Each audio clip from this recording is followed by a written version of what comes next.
Welcome to No Kids 3 Money. What? I ruined it.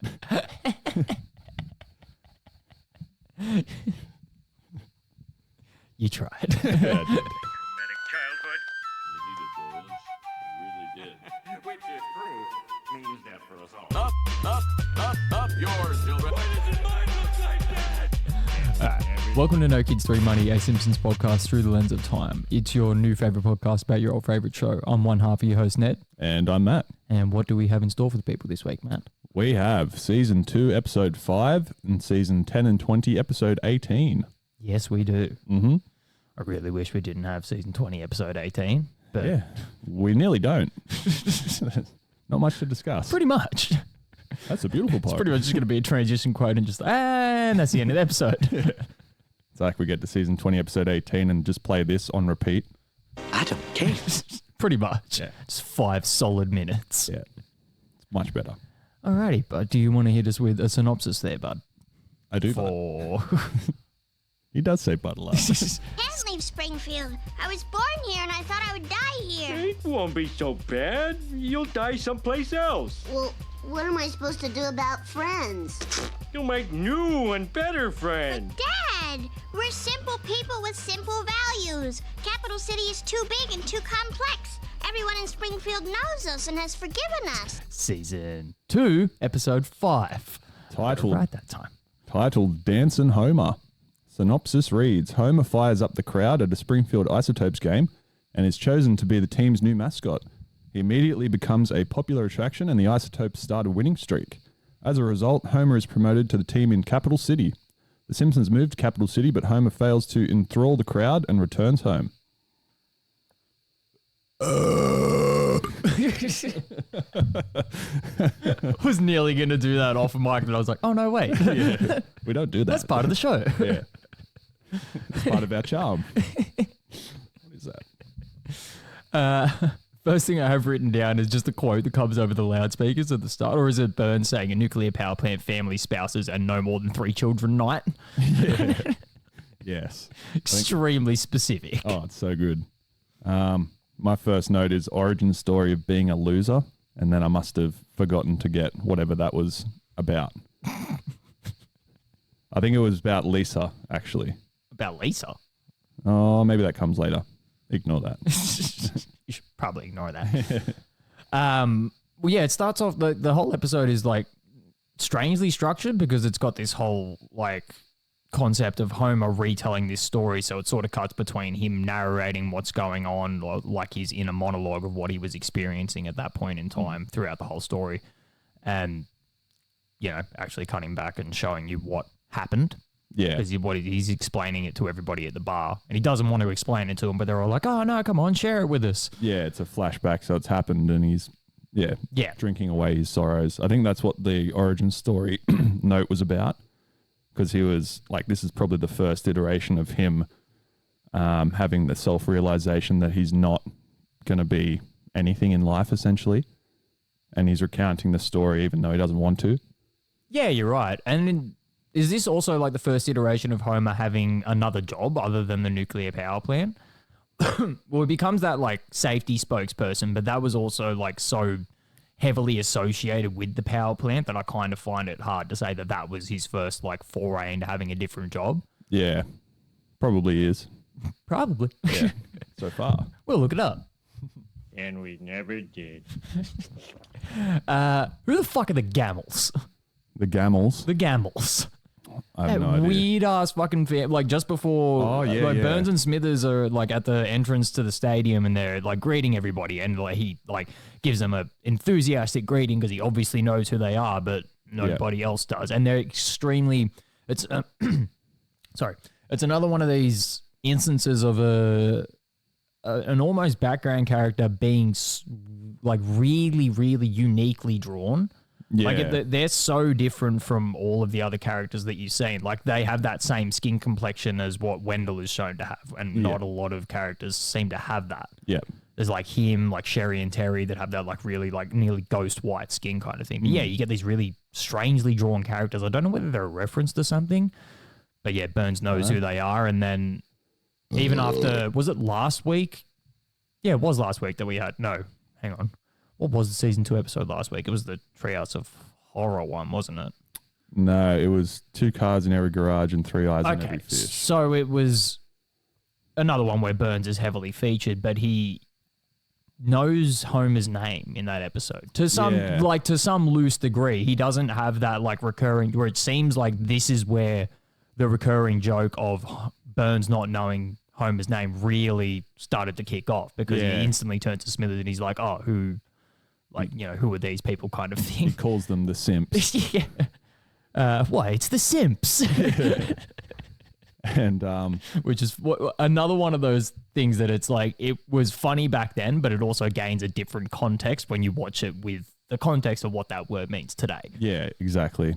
And I liked as well when Burns was sort of reading the name card of like Marge and Homer's name and the kids' names and stuff, and then they get to Maggie and it's expecting.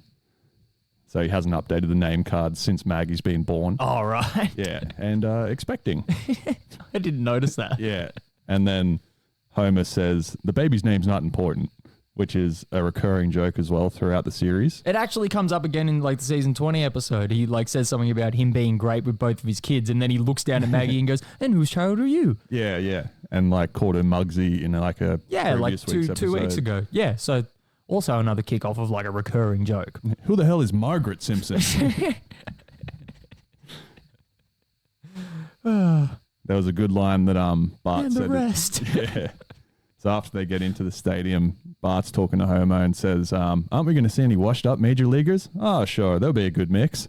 And then that ties in with basically football as well in real life for us. So like ex-NRL stars play for local teams that are literally maybe 100 meters up the road from us. They literally do. Like several ex-NRL stars. Played for Queensland and New South Wales and probably some Australian. Oh, dude, that players. guy like went to Fiji and like fucking like got the dude that owns like that football club owns like a massive earth moving company. He like went to Fiji and like literally got people out of villages and moved them over here and gave them jobs just so they'd play for a local football team. Wow. Yeah. Okay. It's the extent that people care about that much? shit. Yeah. Fuck. Yeah, right. Mad priorities. We see the second episode that features Bleeding Gums Murphy as well. Oh yeah, it does. So he sings the Homer the Brave or whatever the anthem's called. I thought you said Homer the Brave, and I was like, wait, what? No. Home of the Brave. Right. So sings the national anthem, and there's a clock behind him when it starts, and it's 7:30. And then it sort of just carries on and on and on, and people in the crowd are sort of starting to slump, and Lisa's still standing there proudly. There's a wide shot back of Bleeding Gums still singing, and the clock still says 7:30, even though like time has definitely lapsed since then. And then by the end of it, it goes back to him like a close-up shot, and it's 7:56. Like a 26-minute national anthem. Oh, that's got to be a reference to something as well. I feel like there's some artist that performed at some national event and just did some weird rendition of the national anthem and went for like anytime 5 you change minutes or something. A national anthem, it loses all its character. Yeah. Like they did it with the game of footy this year as well. Someone did it, I think it might have been Origin 1, and someone was doing the national anthem, but like a sort of country version of it, and it was just way out of time to what the usual anthem was, so no one knew when to start singing it. Yeah, it's like that's the whole concept of it. It's a song that everyone fucking knows. Yeah, yeah. You don't change that. Exactly. And also Bleeding Gums' voice, he was voiced by a different person this time as well. Someone named Daryl L. Coley. I was assuming it was somebody different for his singing voice, yeah, because he doesn't actually speak. He says a few words here and there. Does he? Yeah. Oh, I thought he just sung. Before. Yeah, slightly different. So does it go sort of straight from that to, oh yeah, Bart tries to get that guy to sign the ball, and then he signs it with asking Marge to meet him at the hotel later. Yeah. Homer gets excited because he hit on his wife, which was kind of weird, but anyway. Yeah, and his name was Flash or something like that. Yeah, Flash something. I can't remember. Yeah. Did you take note of the name of the Shelbyville team? Shelbyvillians. Yeah. Just putting no effort into that at all. Yeah, just whatever works. Yeah. The Shelbyvillians, but something better. Shelbyvillians. Yeah. Should we order Thai? Thai good, you lecture it. So yeah, then he gets up in front of the crowd and dances because they're all. But what happens is they break in the game and the crowd starts getting annoyed. Nah, they're all just sort of dejected and sick of their team losing. Oh, so they're that's not right, even yeah, paying because they're just attention. on like a 28 game losing streak or something like that. Yeah. Which is like that joke sort of recurs as well in the Hunger Strike episode. Yeah, true. Like, well, not like joke, but that concept of like the Isotopes just being a losing team, and then all of a sudden they start like winning a couple, and everybody bandwagons onto them. Same with the Super Bowl one too. Like Homer hates the Springfield team, and then they're like, "Oh, didn't you know this is the game before the Super Bowl?" And then he comes back into Moe's in all the decked out. No, that's the Isotopes episode. The same one. Yeah. He comes in and then he says something like they're watching the baseball game, and he says something about the Isotopes sucking. They're like, "What are you talking about? They're on like a 10-game streak. They're about to play to like get into the World Series or whatever." And there he walks out and comes back in the gear. Oh, right. Yes. Well, what's the Super Bowl one then? Well, like we that's covered the pretty Super similar. Bowl one a couple of weeks ago, but I think the one you're thinking of is like the high school team one where he becomes friends with Flanders. Maybe? Right. I don't know. I can't remember. Oh, well. We'll cut this out. There's a lot of similar concepts. And we never did. So yeah, he dances. Everybody likes it, except for Burns. Yeah. Which is also weird, like that they didn't. Did we get? Was it? It was last week because it was the episode where he runs for governor. Yeah. We got him with that quote at the end saying that he's going to spend the rest of his life making Homer's life a living hell, and then just instantly forgets who he is in the next episode. I've got, note here. So Burns didn't know the Simpsons when they walked into the stadium. Now they're like arm in arm chugging down Browns. Yeah. Like Homer's going to be on his best behavior because Burns that's takes right. that. Yeah, the he's last sitting seat, next which to was next to him. Burns. Yeah.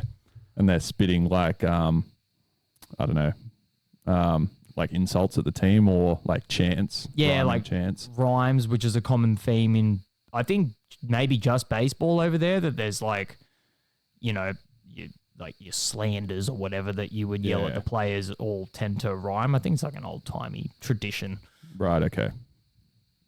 Interesting. I don't care. Perfect. It pays for itself. There's a good line by Marge. It was a Simpson on a T-shirt. I never thought I'd see the day.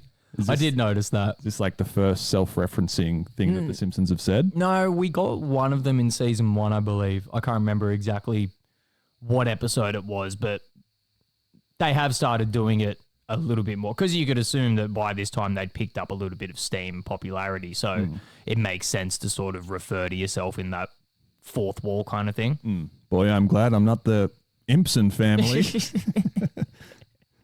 think that's when the bear's like out the front of their house. Yeah. Yeah. Then he's out in the car park and everybody's talking to him. And I thought this is a good quote when he's sitting there and the guy asks him like what his name's going to be or what he's going to do. I should have slept on it or at least stared blankly for a while. Which he was currently doing. Yeah, he was already staring blankly Yeah. at him. It's good they didn't have to explain that joke. That's like what season 20 and beyond miss is not explaining jokes, which we've covered a lot of. Yeah, they just I've said a couple of times, I think it's a symptom of all the shows around them being based in this very like simplistic humor, and they felt like they needed to replicate that. Yeah. Which is not what The Simpsons were loved for. Yeah, It true. was the fact that they would like make those sort of veiled jokes or comments at things as opposed to just being very upfront about it. True. So what happens exactly after that? That's when the dude yells out, get on the bus, Dancin Homer. He's like, shut up, I'm trying to think of a name. That's right. Because, yeah, the guys sort of come out of the shadows ominously. Yeah, that's right. And he's the owner of the Isotopes. Yeah. And then I think we've missed a little bit between like the next note that I have, but it's basically Lisa explaining that the Simpsons are like meant to be in Springfield and die there. And then Homer's like, you'll die someplace else. Yeah. Well, I've got Homer misspells Springfield by acting out the letters. 2 E's. Feld. And everyone just goes along with it. Yeah. Because, there's like that scene where he's at the dinner table and they're sort of talking. I don't know. I didn't laugh a lot at this episode. Yeah, there wasn't huge laughs, but As opposed to like the, what was it, episode 2 of this season, Simpson and Delilah? nah, this one's called the Bible Stories. No, episode 2. Oh, what we just did before. Yeah, a couple of weeks ago that we did. Yeah. Like where we sort of noticed episode 1 and episode 2 were really like joke heavy, and then we got the season, like the Treehouse of Horror episode, which is always structured a little bit differently. But what was last week's episode again? Well, once again, last week's episode wasn't as... Yeah, it wasn't as jokey. But I suppose they're trying to get like some form of point across with last week's episode, and maybe with this one they're trying to make some like deeper storytelling elements. Yeah. I don't know. It all refers It's like an origin story. back in my massive ass final thought that I have for this episode. Well, you're not at that now, are you? No, we're not there yet. Good. There was a good line as well. So after Homer's explaining to the family that they're going to have to move to Capital City to sort of chase this dream that he's just had fall in his lap, he's like, I've got to convince my supervisor to give me a leave of absence. Shoots to the plant. He's like, sure, what would you like? 4 years? 5 years? It's just hangs on this silence for like 2 or 3 seconds while he's staring at him. It's fucking great. Yeah. Real good. Which is, once again, and just another one of those jokes that just doesn't need to be explained. It's like they just leave that hanging there for that comedic effect, and then they just, bang, move on again. Yeah, exactly. What I don't like about these episodes is the weird fade to black that they do before everything. Like that. There was like this weird sort of slow fade to black, then it comes back in. It's like a 5-second scene, and then it fades to black again and comes back in. Right. It's very strange. It's just a little bit off-putting. Instead of a star wipe. Star wipe, and we're out. So after that, they've decided to move. Yep. And is it the scene where Bart's saying goodbye to Milhouse? Yeah, the Spit Brothers. Bart's saying goodbye to Milhouse, and then we get that great quote from Lisa where she's talking to all of her friends, which comes back in the season 20 episode, but we're not going to talk about that until we fucking have to. I can't help but feel if I got to know you all a little better, my leaving might actually mean something. And they're all just like, yeah. They just all agree. Just do not give a shit about it. No. I don't care. Then we get the scene of them driving into Capital City where Tony Bennett, I was sitting there like listening to it, and I always was just under the impression that Tony Bennett recorded a song called Capital City. I was like, I don't know why, but I suppose this song just fits. And then it sort of clicked now that it's like, oh no, they made him record it specifically for this episode. Yeah. Because he just turns up on the street. Hey, it's Tony Bennett. Yeah. Surely there's not a place called Capital City. Also another dead singer that is featured on this show. I suppose because, you know, it was 30 years ago. It was 30 years ago. Yeah. Over 30 years ago. Yeah. So he would have been a regular age then. My next note was like, what is Capital City based on? And like my first thought was Vegas because of all the sort of neon lights and things like that. And then I looked it up, and it's a parody of a large American cities such as New York, LA, Chicago, and San Francisco. Yeah. Capital City had a Monopoly game created on it. Capital City is the hometown of Skinner, and Marge was born in Capital City. I didn't know Marge was born there. Interesting.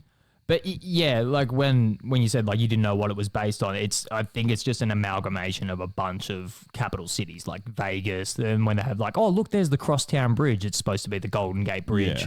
Yeah. And yeah, a couple of other elements that all just sort of like are supposed to like make you feel familiar, but also confuse you as to where it exactly is. Yeah. Because it's never been. It's the same with the Springfield joke. Yes. Yeah. I'm pretty sure that was based on Groening's hometown as well, because he was brought up in like Oregon or something like that. Yeah, it's loosely based on where he's from, but it's never specified where it is. I think there's that scene in the movie, which is the closest that you ever get to it. Yeah, they show it on the map. No, not even that. Bart's standing there with Flanders on top of a hill, and he like looks around, and you can see all of the states that border the state that Springfield is in. That's right. So it sort of alludes to one of them, but doesn't really specify still. True. I've only got 2 more notes. Yeah, I've only got one more, and then like this fucking paragraph that I wrote. Well, mine's a quote, and I'm pretty sure it's the same one you've got, so you go. If it is the same one, it's, what a family. My wife and kids stood by me, and on the way home, I realized how little that helped. No. Oh. So I've got Bart was strangely quiet later. Bart was strangely quiet. Later, he explained he was confused by feeling of respect for me. And it pauses and he goes, "It wouldn't last." What's that feeling? Is it shame? No. Less shame? Yeah. So I think what I've started to notice is like I do take less notes when I enjoy an episode. And like I said, I didn't laugh as much, but I did just enjoy the whole concept of the way that they were sort of telling the story. So Yeah. I think maybe we just cover the last couple of scenes before I go into this final thought here. Go for it. Yeah, they go to Capital City. He gets spoken to by the Capital City goofball. He goes out in the 5th inning or whatever, and then nobody gives a fuck. Yeah. I thought it was really funny that one dude who's supposed to be like, up class from Capital City just has one tooth. Yeah. An old chomper here. Yeah. Then do they just go straight home after that? Yeah, that was when sort of my quote came in as well. Yeah, that's right. Yeah, 'Cause they the kids go are all depressed. home, and then it cuts back to the bar, and it has another one of those like wholesome early Simpsons. They're hanging on my every word. Yeah, he gets all excited about that, and I thought that was kind of going to go a little bit further. The episode ended a little bit like abruptly for me. They just sort of pan out to the outside of Moe's bar. It does end nicely. More nicely than most of the season 20 episodes, which is just utter fucking confusion. But it was still a little bit just like, oh, here's the end kind of thing. Yeah. I've only got sort of one more sort of cultural bit about it. So there's a line that Homer says, and it goes, "Today, as I leave for Capital City, I consider myself the luckiest mascot on the face of the earth." It's a reference to Lou Gehrig's farewell speech in the 1942 baseball film, The Pride of the Yankees. Oh, okay. So Lou Gehrig was like sort of A famous baseball player. Yeah, mid to late 30s, and has gone down in history as one of baseball's best players ever. And then I remember having like a thought about Lou Gehrig's disease, and it was something about nervous system disease that weakens muscles and impacts physical function. So in this disease, nerve cells break down, which reduces functionality in the muscles that they supply. The cause is unknown, but it must have sort of started with him. Yeah, that's why it's named. I'm sure there was probably cases of it before, but he was obviously the most famous person to have suffered from it, so that's why it was named after him. And I think like maybe 2 years after he retired or whatever from baseball, he died from that. Yeah. Jesus. Well, rest in peace. Jake Paul? Or Hopefully. All right, so my final thoughts. yeah. Interesting tactic of Homer having Homer narrate his own story. I've noticed that The Simpsons tend to have a lot of these almost heartfelt episodes in these earlier seasons, maybe trying to get people to associate feelings that they have had themselves, i.e. embarrassment and shame in this case, so they can grow closer with the subject matter. Burns featured heavily in the last 2 episodes from season 2, and his voice is significantly better in this episode, leaning more towards the significantly better in this episode, leaning more towards the idea discussed last episode of them picking and choosing where to put certain episodes. Yeah, yep. So it seems to me that they kind of, like I said, they make all of their episodes on like a 6-month scale, and then maybe they just go, all right, this one, put this one here, because maybe they figured like Burns featured heavily in last week, so maybe it's a nice little through line to make him be in the start of this episode. Yeah. To sort of more like of an intentional release of episodes Yeah. rather than a random, we'll drop it when it's ready. because like we spoke about last week, they don't have any continuation through the ending of them, which gives them the liberty to just sort of put them wherever they like. Yeah. Which is why you notice that the Treehouse of Horror episode tends to shift around, because they'll always start their seasons generally around that time of year, but sometimes it's like the first episode of the season, sometimes it's like episode 4, so they sort Within of the first couple. yes, but I assume they move things around to place that on Halloween where they need it to be. True. And what was my last point? Interesting that Lisa is the one shown paying the most attention to the anthem, seeing that she becomes disillusioned with the American ideals quite early on in season 3 and from then onwards. It could have to do with Bleeding Gums singing it. That might be the reason why she cares so much. I didn't really think about that. Yeah. Because he's basically a hero to her. Yes. Yeah. So maybe it's a respect between like somebody that she respects and like musicians, and it could also be like just a character trait that they hadn't really figured out yet. They figure that she's intelligent, so I don't know, maybe they associated her with like some form of love of politics, but they hadn't really made her like strong minded politically at this point in time. They've just sort of shown that she's really smart and has like strong morals and ideals, but haven't really figured out where to place her character in that spectrum yet, which is when we get things like one of the first episodes of season 3, Mr. Lisa Goes to Washington, which is a fucking brilliant episode, and where we get the fucking thing from. And she obviously gets portrayed quite heavily in that episode as like a Democrat, and then towards the end of the episode is just completely disillusioned with the American political system because of the stuff that she sees happening. Yeah. So yeah, that was just an interesting, once again, just a choice that sort of stuck out to me, kind of thing from these earlier seasons. Or not a choice particularly, but maybe just something they were like, oh, we'll just throw this out there. And because obviously that's a conscious choice. Like if you've got her standing at attention as opposed to everybody else around her looking tight. But I do like that point that you brought up. Maybe that actually plays into it a lot. The most respect she's had for anyone on the show so far. Yeah. You got anything else? Nah. Okay. So, what's next for the Israelites? Land of milk and honey?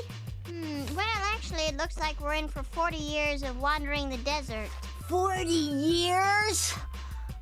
But after that, it's clear sailing for the Jews, right? More or less. Hey, is that manna? Season 10, episode 18. Correct. What have you got for us? Titled Simpsons Bible Stories. Synopsis reads, Reverend Lovejoy punishes the congregation with a thorough reading of the Bible after discovering a chocolate Easter bunny in the collection plate. This leads to the Simpson family falling asleep and dreaming of themselves in biblical stories. Adam and Eve, Homer and Marge are Adam and Eve, who get tempted by a snake into eating the forbidden fruit from the tree of knowledge. Moses, Milhouse is Moses, who fights back against the Egyptians, Principal Skinner and the Springfield police, in order to free the Jews. The children of Springfield Elementary School. Okay. King Solomon. In this short piece, Homer is King Solomon who must decide which man, Lenny or Carl, is the true owner of a cherry pie. And then David and Goliath. Bart is David, who tries to slay Goliath, who's Nelson, after Goliath kills David's oldest friend, Methuselah. Yeah. So I suppose we start off with like the caveat of these episodes are really, as we discussed with even the Treehouse of Horror ones, these episodes are kind of hard to cover because it's little 7-minute segments. So it's kind of hard to like attach, you know, yourself to the story too much because it's like, and then it's over. Yeah. Plus they're retelling a story that's as old as time, essentially. So they can't do too much else with it, I suppose, apart from make it a little funnier. Without straying too much from like the actual source material kind of thing, which is one of those things people will get their back up about when it comes to Bible anything stories. To do with religion, yeah. Yeah. So everyone immediately looks at Homer after finding the chicken late bunny in the plate. Why is I have no idea why that's written as that, but we'll just go with it. But yeah, everyone looks immediately at Homer as soon as they find the melting fucking chocolate bunny, which is probably what I was trying to write. Yes. In the collection plate. Yeah. Relax, I found it in the dumpster. Not a reason to relax. Yeah. Thinks that's why they're looking at him. Yeah. It's like, how'd you get the money for that? Which is why Lovejoy gets furious, and I think we all need a healthy dose of the good book. Yeah. It's fucking heavy ass. Even the praying mantis is having trouble staying awake. Yeah. That's right. Then he starts to read, and Flanders fucking pipes up, and he's like, Reverend, can't hear of those fans. Yeah. We'll just get those off then. Already sweltering. Yeah, everyone's just dying in the heat, which it kind of just made no sense. Obviously, it's, you know, for the effect of the episode, but it's like, just leave. Yeah. Yeah. You can just go. That's a sin to leave church. So yeah, we get the first episode of Homer and Marge as Adam and Eve, and Flanders as God, which is very fitting. Yep. And I realize now that I've only got one note for that part of the episode, and it's this note. Our game shows are a little different from yours. Your shows reward knowledge. We punish ignorance.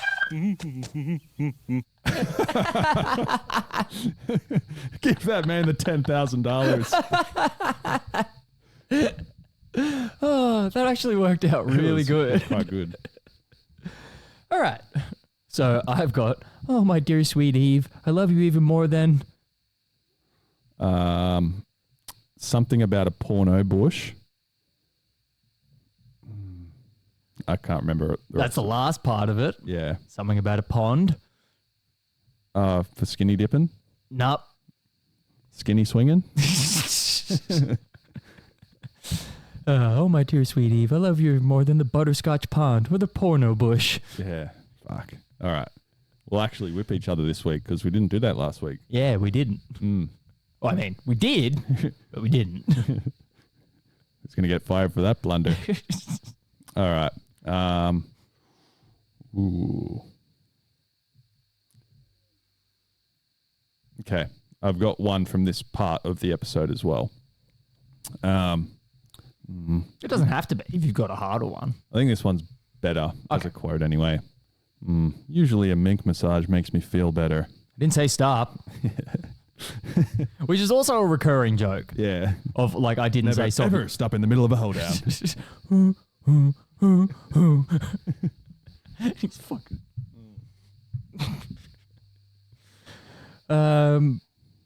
Yeah, what else happens? Yeah, it's just like that quick retelling of the story. Snake is obviously Snake in the tree. And what would you call that? Branch monster. I already called that. I already named that. Land monster. Yeah. The groundhog. Yeah. So they eat the forbidden fruit. Flanders finds out and kicks Eve out of the garden. Yep. And then Homer employs a groundhog and a unicorn to dig a hole for him. Yeah. Whose voice is the unicorn? I'm Is not it sure. It's Kearney's? like a vague amalgamation of like all of the bullies almost. Yeah. That's what I took it as anyway. I assume it's Nancy Cartwright Yeah. because she's like the only one that's sort of capable of those tones. Yeah. True. Yeah, then the unicorn just dies instantly. Oh, what have they done to you, Gary? Yeah. I liked the start of this episode when Homer is on top of like the waterfall and dives off, and you can just tell what's going to happen straight away, but like lands and crunches on a rock. And then Eve says, "Oh, isn't that painful?" "Ah, you don't feel pain in the Garden of Eden." Yeah, just the way that he just folds over the rock. Which recurs again. Yeah, it recurs at the end of the episode, more in tune with my spine bit. The noise that Marge makes when she gets flicked is so fucking good. Yeah. The telltale groan. Yeah. So yeah, they get ejected from the garden, and that's the end of that section of the episode? Yeah, that was the other bit that I had written down as well. Like Homer gets flicked out first, and then he's sort of, you don't see it straight away. Then Marge gets flicked out, and you see Homer like with bent his over spine a rock. bent over the rock, and then Marge lands on top of him. It's like another crunching noise. Yes. That was it. That's all I have for that. Like I said, entire these scene. ones are real hard to, because you're just sort of going like this the whole time. Like, Yeah. yeah. I think the last part of the episode's the best. Really? I was kind of like the most disjointed with it, but we'll get to that in a minute. So we get to the second section of the episode, which is the retelling of like the Moses and the Jews leaving Egypt. Does Wiggum actually plan to eat off the toilet? Yes. I want to be able to eat off nearly that thing. lunchtime. It's nearly lunchtime. And then I have Milhouse and Largo blow the same horn yet produce two distinctly different sounds. Are we supposed to believe this is some kind of magic horn? Wonder who's going to get fired for that blunder. Perfect. Yeah. If you see anything like that, a wizard did it. Different kind of mathematician. It's a magic 7. I've got 2 notes for this scene. So Lisa and Milhouse gets pushed into a pyramid for unleashing a plague. So they're tipping frogs into the pharaoh's tent. So they get pushed into the pyramid, and then they're looking for a way out. And then Milhouse straight away goes, "Do you think we could ever be more than just friends?" "Not now, Moses." For no reason. Yeah. Just because they're trapped in a room that they probably can't get out Yeah. of. Yeah. And then Milhouse presses the button that has a dude sort of spiked by the wall of spikes. And instantly assumes that, oh, this is going to be the way out. Yeah. No, it's not. And because it was built by slaves, it was dodgy. So 2 of the spikes met and just stopped the wall, and they just climbed up the spikes to get out. Like the fact that like 2 thin pieces of metal were capable of stopping 2 giant pieces of stone that were obviously mechanically engineered to close in on each other is just fucking crazy. Yeah. You got to love cartoon logic sometimes. Oh, yeah. My only other part's a quote as well. So this is when they like part the sea. So Yeah. they flush all the toilets to drain it, and then Skinner's like, "Quick, after them into the partially drained sea, or no, temporarily drained sea or something. Temporarily dry sea. Yeah. So they go in, they get washed over, the kids all make it out, and then they're like, oh, what's next for the Israelites? Wandering the desert for 40 years. 40 years? But after that, it's clear sailing for the Jews, right? Well, more or less. I just wrote that as, is that supposed to be a World War II joke? I assume it is. Yes. Which is fucking dark. Yeah. Which is one of those examples of what they used to do so well and what we're, probably going to get onto in about 5 minutes of what they don't do great anymore. But we move on to the third section of the episode, which had a good couple of quotes in it. Ralph is just called Ralph in the Bible, apparently, which is fucking great. Judging by his tombstone, he's only 5 years old. Yeah. Which is maybe a dark reference to like how children died a lot in old times. I didn't really pick up on that until just now. But maybe. Yeah. Well, they felt forced to work at a much younger age, so. Yes. So yeah, we get Bart as David, who's being sort of pampered. Then Abe comes in as Methuselah, who's been stabbed by Goliath too. I thought that little scene that we get next of it obviously being like a pay-per-view fight kind of thing was a very nice touch considering what we have going on today. 100%. Fucking get him, Mike, please, for the sanctity of our fucking sport. I'm going to make orphans of his children. I thought you would just die of grief. You get that fucking just... well, it's supposed to be a reference to... It's some like Christian show or something like that. There's another reference to it in, I think, either earlier or later seasons. I can't remember when it is, but the dog's standing next to him when he's about to fight Goliath. Yeah. I don't know there, Davey. You've gotten pretty fat, Davey. Yeah. Goliath comes in. See you later, Davey. It's fucking great. Yeah, that he's like gets thrown into the forest. Ralph says like, oh, well, I guess it's time for Ralph to do something. I can't remember exactly what he says. It just cuts to his tombstone. Yeah, immediately. So he's leading sheep or something. Yes, he's a shepherd. Okay. So he wasn't of any importance. Like, No. It's not referencing someone in the Bible. No, because he's just Ralph, as far as I know. Just inserted in there for that effect. Because like the whole this section of the episode is sort of supposed to be played as an action movie, from what I understand. Yeah, it sort of felt like Terminator or something like that. Something like that, Just with the what you said before, it was like a movie pay-per-view type feel to it. Yeah, and just the way that like that montage happens, and then he like climbs the tower afterwards. Yeah, I've always loved that scene.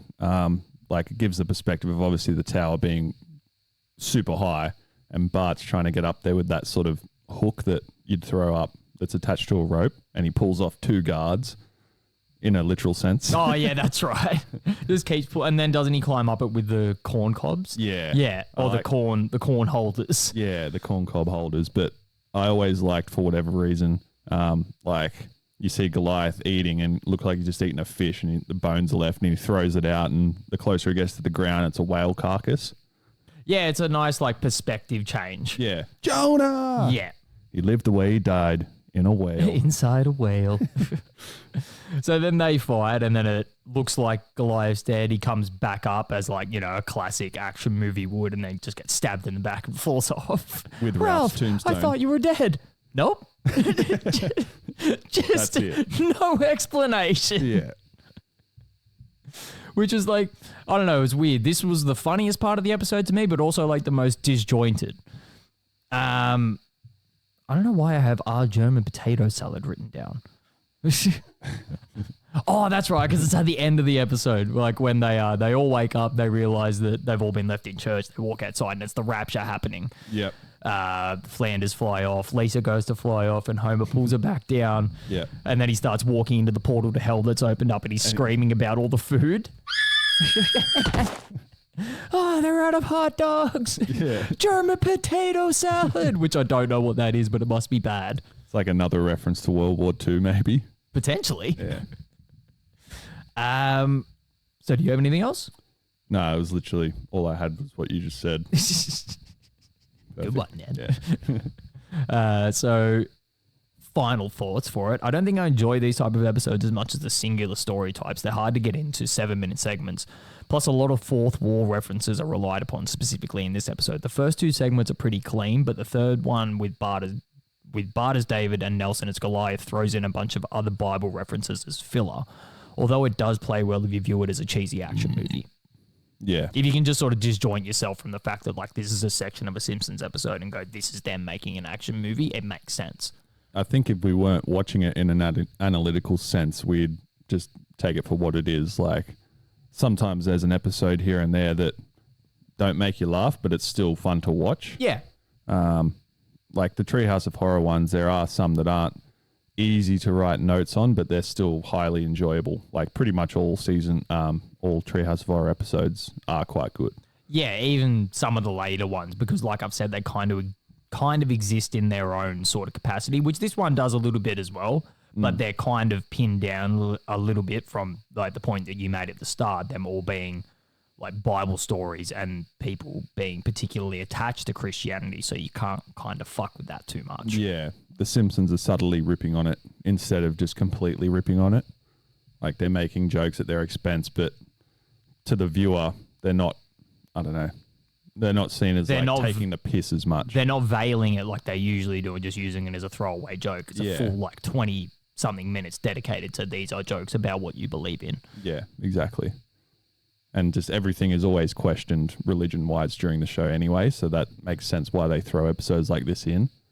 Yeah, you're right. Lisa and Homer both questioning God's existence on many occasions. Several times. Yeah.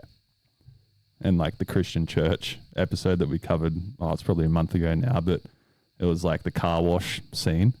And then come to the something church. We've made some changes. The Catholic Church, yeah. Which we discussed was like, we discussed that was changed because people got their back up about it. Yeah. Got sued. Pipe down. I don't care. Well, call me over-involved, but someday your son will be my son's chauffeur. Well, I hope your son enjoys being driven around by the President of the United States. Really? Let's see what the future president's doing right now.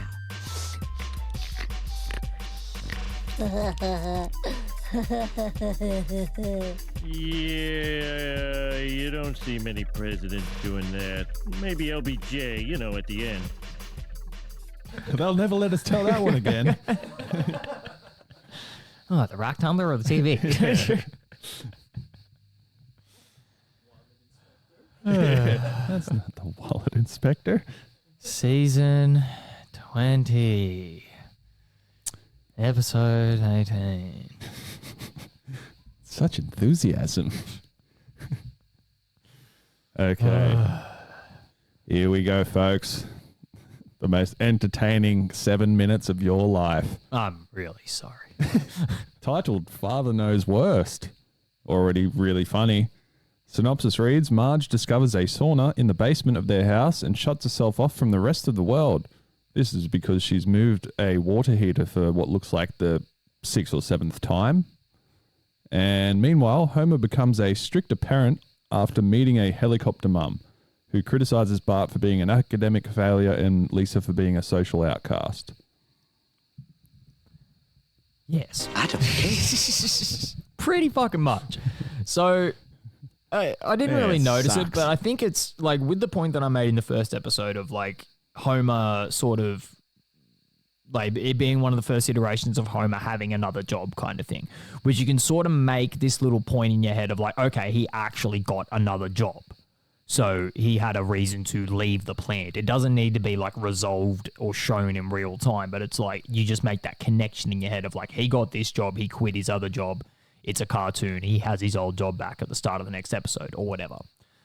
In the season 20 episode, you get these zero explanation things for why the fuck is this grown man not at work? Yeah, I was going to say, I don't remember there is ever being reference to him not having a job anymore. He just, like, he hurts his tongue at the start of the episode. That's what happens. He gets tricked into, not tricked, he eats a bunch of... That's right. They're on a boardwalk and they see a guy on a unicycle, like, throwing pins around, and then Homer says that's easy. It's even easier on a unicycle or something like that, and then he starts throwing his kids into it, The guy's juggling his kids, and then he throws himself into it. Yeah. And they then all fall down. Then this was one of the only like decent parts. Was I thought I saw the club collage guy on the boardwalk. So Homer's eating like shish kebabs, and the first dude looks like the club collage guy. Yeah, he does. Yeah, and then he eats a chicken club collage, and then he eats like a stick that's on fire. Yeah, like a dude juggling fire. Then Bart hands him lighter fluid, which he thinks is water. Decides to chug that, and then we get that annoying scene of him chasing Bart and breathing fire at him, then choking him, breathing fire at him. It's like, this has gone on for like 30 seconds. And at Bart this point doesn't in time. get burnt at all. At all, whatsoever. He's breathing fire in his face. But my first note for this episode is just, why is Mo extra creepy in these later seasons? I think that was maybe one of the best parts of this episode. Was this when Marge was having the fantasy of telling Homer about the sauna? Yeah, so it goes like, she tells Homer, and then Homer eventually tells Lenny, and then Lenny tells Carl, and then Carl tells Mo. They're all sitting in towers except for Mo, and he's just nude, and then suggests, why don't we all get naked? Yeah. Yeah, Which I agree. I liked the actual do like creepy Mo. I do like the speed of the joke. Yeah. Is what I was going to say. I like the way that they just like make the joke and move on instantly, as opposed to what they usually do with that kind of thing. It could have been worse. They could have had Mo saying, "Oh yeah, that's why I'm such a creep." Or something it could have stupid. been way fucking worse. Yeah. But it just seems like they're leaning way too in. They're trying to make him into Quagmire. Was the point that I was going to make. Like they're just trying to make him this weird ass fucking sex pest. When At least 18 yet? Yeah, like when it just. Hey Bart, how you doing? Well, all right. Just walks off. Fuck, that's a good scene. Or the other scene where he turns up to the Lois says she's got a surprise for those fucking 16-year-olds that are fucking with Meg. Yeah. Hey darling, how old are you? 16, 18. You're first. Mom, I like where this is going. I'm gonna pretend you're the New York Knicks. Yeah.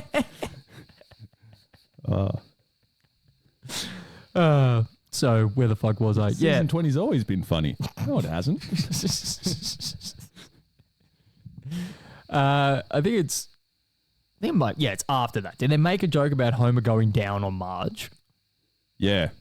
Yeah, 'cause that was Dr. Hibbert saying Yes. something about like you won't be able to use your tongue normally for a while. Which is going to affect your lovemaking. And then she says like, no, if he wants me to do something, he'll write it down. Correct. And I was like, I don't know whether they were like trying to make that an extremely veiled joke or whether they just didn't actually make the joke, and that's what I was taking from it. Hey Simpsons, MA 15 plus yet?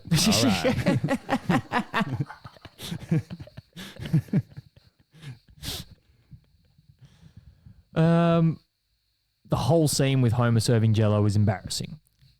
Yeah, it hit home for what he was trying to do. Yes, and I feel like I should probably give more context before I say that. So like I made that. I don't care. I made that point about him, like him just sort of being in school and eating their food because his tongue's been fucked up and the school serves bland food, so that's why he's eating there. But it just gives no explanation as to how he's able to do that and, you know, still keep his fucking job. Right. Yeah. Then he sees the lady who's that, Noah in his heart, mom. Yeah. It's one of the only other good quotes from the episode. Who has Lindsay Nagel's voice. Yeah. And she's talking about being a helicopter parent, and then Homer just decides to adopt this personality of taking extra care of his kids. Yeah. Except for the third kid. Yeah. And who do you belong to? Yeah, mine was like the through line of Lisa having no friends, which we lightly touched on in the first part of the episode. Yeah, I didn't want to bring it up straight away because I don't like talking about season. And we never did. I don't like talking about season 20 even now, but let alone when I don't have to. Yeah, so she has like, it's not that she has no friends in the season 2 episode, but it's just they're all sort of in agreement that none of them really like each other to any degree. But it's sort of shown in this episode that she's just like a social outcast. Yeah, like she approaches 2 different tables of people in the cafeteria. The first table asking her like, what's she having for lunch? She describes it, and then they say, oh, we're having cold shoulder, and then turn around and giggle to each other. And then the Awful. other one says that she can have a seat, but take it way over there in the corner. And that was her like sort of main group of friends that you would see throughout the series. Yeah. It's got like Sherry and Terry, Alex and Allison. Allison. Yeah. And they're all dressed in that it was a nice little through line because they're all dressed in the same outfits that they were wearing, or like sort of more upscale outfits that they're wearing. From the Light of the Dance episode. Yeah, that episode. I think that was the first episode. No, not first. One of the first couple of episodes of season 10. I think it was the first one, actually. So I think it was the first one we covered. Now that I think about it. Nah, that one was the Dog the Bounty Hunter one. No, that's from season 20.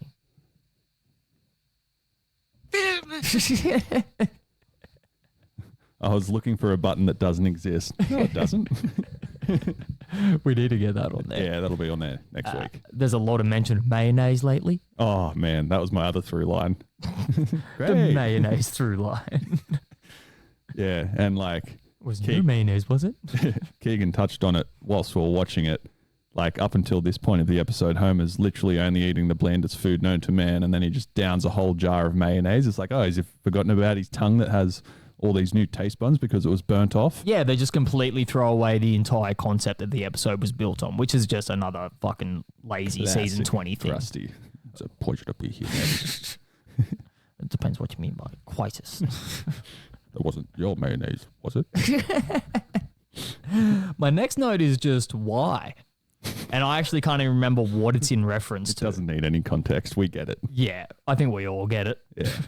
Have you got any notes for this episode at all, or no? Should I just keep going so we can fucking power through this? I'll read my 3 notes. Club collage guy, through line of Lisa having no friends, mayonnaise through line. And I've mentioned them all. That is all. I'd also like to express my fondness for that particular episode. Season 20 Alpha.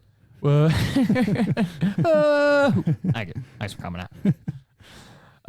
My last 2 notes are like my final thoughts, but Lenny and Carl are always punching on for zero reason, which is like another one of like these consistent jokes that they make. Like they're supposed to be best friends, and they have several scenes where they're shown to like know each other way better than even like best friends should. Shut up.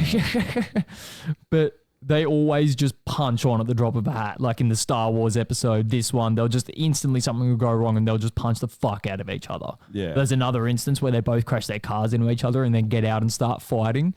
Yeah. It's fucking great. Yeah. But sort of like a sibling rivalry. Yeah, almost. But I'll move on to my final thoughts on. Good. I'll move on to my final thoughts so we can get the fuck out of here. Lisa's character has evolved to having 0 friends, which makes sense for the direction that they've decided to take her character, but not one I particularly enjoy. And Bart's character just seems to be getting dumber and dumber for no reason. Like in this episode, he's just like, he's drooling on tables and shoving spaghetti through his nose and stuff like that. I have done that a few times in my life, though. You suck it up through your nose and pull it out the other nostril. Yeah. Yeah. It's a good pastime. Nice. Also what played in my head for a majority of my life.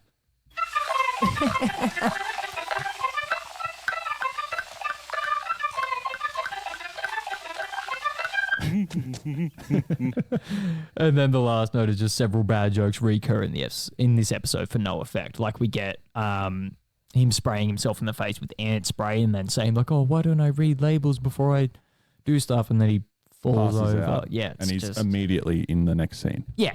When they're putting like shit on their phone cases or whatever. Which is supposed to be, I suppose, one of those like throwaway jokes that they have, but that just like could have been done way better. The laziness of the thing before it is like, it doesn't, like just because you throw in a concept of something that worked for you years ago doesn't mean that you're allowed to just amble your way into the start of it. Yeah. The whole reason that those jokes work is because they're usually saying something either really funny or really fucked and then just moving on like that. Yeah.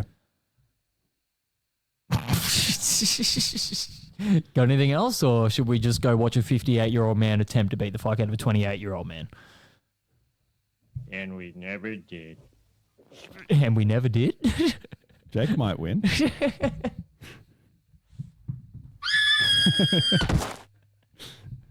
Anyway. You can find this podcast on Apple, Spotify, and YouTube. Okay. Never on Instagram. We'll see you guys next week. Means death for us all. Up, yours, children.